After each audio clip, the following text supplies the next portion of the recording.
কিন্তু আপনি এই মাত্র কইলেন আস্তাগফিরুল্লাহ, এই মাত্র মুনাজাত করলেন, আপনি উঠতে না উঠতে বিড়িটা ধরাইলেন, আপনি এটা কি ধরনের আস্তাগফিরুল্লাহ কইলেন? আপনি এরকম ডাকাই দিলেন কা? কথা বলেন না কেন? আপনি দিয়ে এই মাত্র মসজিদের থেকে আসরের নামাজ পড়া ইমাম সাহেবের লগে মুনাজাত দিলেন, আমিন আমিন কইলেন, বাইর হইয়েই সাদোয়ানে বইয়া বেডিতে দিকে তাকাইলেন, টেলিভিশনের দিকে, আপনি এটা কোন ধরনের তওবা করলেন? এটা মস্কারি করলেন না? কথা বলেন না কেন? আপনি কার সাথে মস্কারি করেন? কার লগে পাগলামি করেন? আল্লাহর সাথে। বান্দা, আল্লাহ জিজ্ঞেস করে, বান্দা কার লগে করতেছ এটা? তুমি আন্দাজ করো নাই আমারে? তুমি জানো কার সাথে তেরামি করো রে?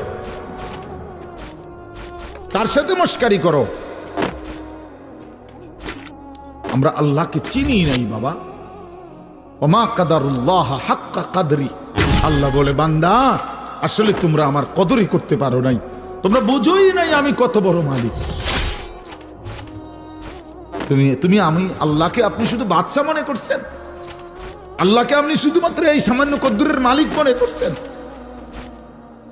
আল্লাহকে আপনি সামান্য কি ক্ষমতা মনে? কোরআন শরীফ আছে আল্লাহ বলছে ওয়াসসামাওয়াতু মাতবিয়াতুম বিয়ামিনি।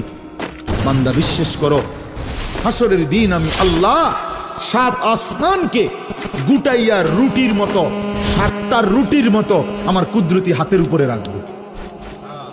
কোরআন শরীফের আয়াত, ওয়াসসামাওয়াতু মাতবিয়াতুম বিয়ামিনি। আমার ডান হাতে, কুদরতি হাতে 7 আসমানকে গুটাইয়া আমার হাতের মধ্যে রাখবো।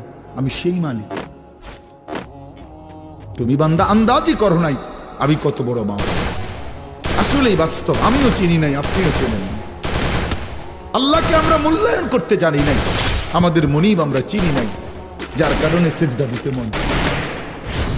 5টা টাকা, মনে করেন 10টা টাকা একটা বন আর 1 কাপ চা খাওয়াইছে, এই 10 টাকার কৃতজ্ঞতা এই লোকটা মনে রাখে।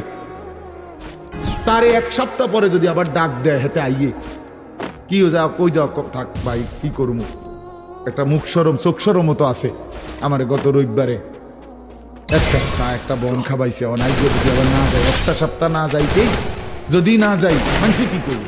সে বেড়া কি করবো? মনটা 10 টাকার জন্য এই কৃতজ্ঞতা দেখাইলা।